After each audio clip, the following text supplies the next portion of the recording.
Today we have a Samsung QX411 laptop. I won't go into the details how it's disassembled. We're going to do the DC jack repair, QX411. The motherboard's already been removed to have the DC jack replaced. We'll get onto that in a minute.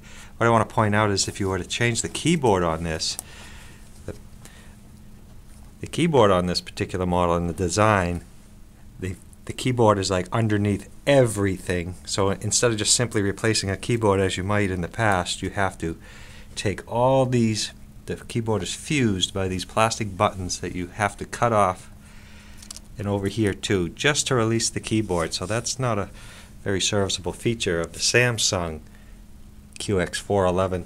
And over onto the motherboard next. Today's repair involves replacing this DC jack here. So what we're going to do is we're going to cut the old one out first, then we'll try some braid to open the holes up, put the new one in, and attach it.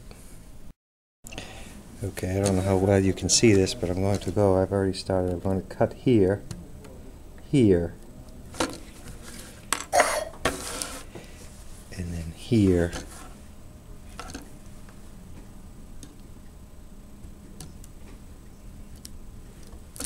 and here. Without damaging the board. And then there's two on the back.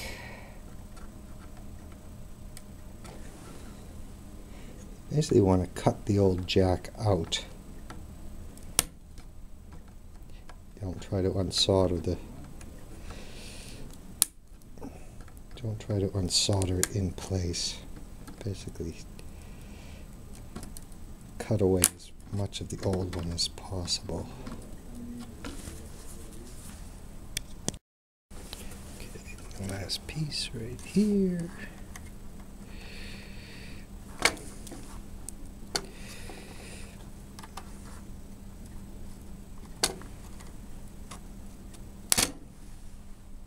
There's the old. Before we put this in, I need to clean these holes.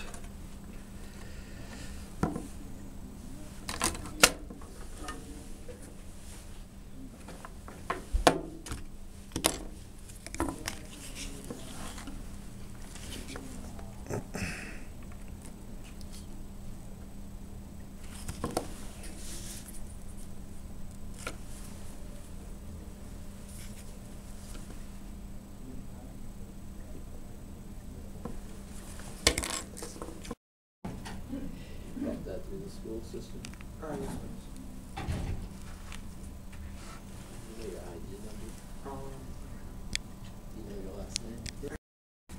Okay, I have the jack, the replacement jack here has 7 connectors. What I want to show you is these are the fragments that were removed from the old board and the old jack, and I only used about that much wick.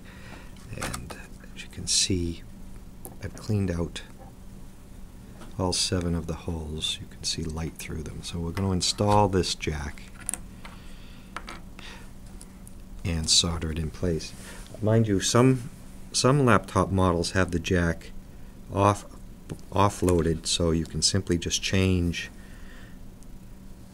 out a pigtail jack, and it's a better design. But then again, if it's abused, it can crack the plastic housing that houses the jack, so you're not really ahead there much in that sense, but it does free the board from damage.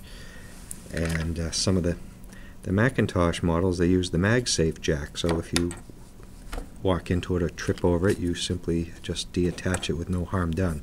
Anyway, back on this, we'll solder this in and see if we can get this thing back together. Okay, the jack is in, and we're going to attempt to solder it. I'll solder a couple first to make sure I've got a good bite. These boards, the board is so wafer thin that it actually flexes. So okay, we got 4 grounds here, and touch up the top.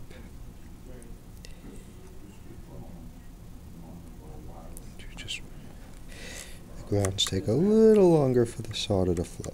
But as soon as it drinks it in like that, you know you're done. We have the 3 power.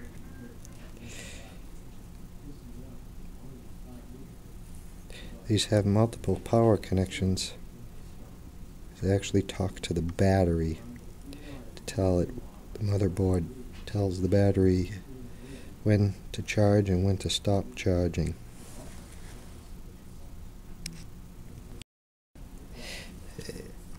Okay, we'll flip this over, just touch the top up and have a look.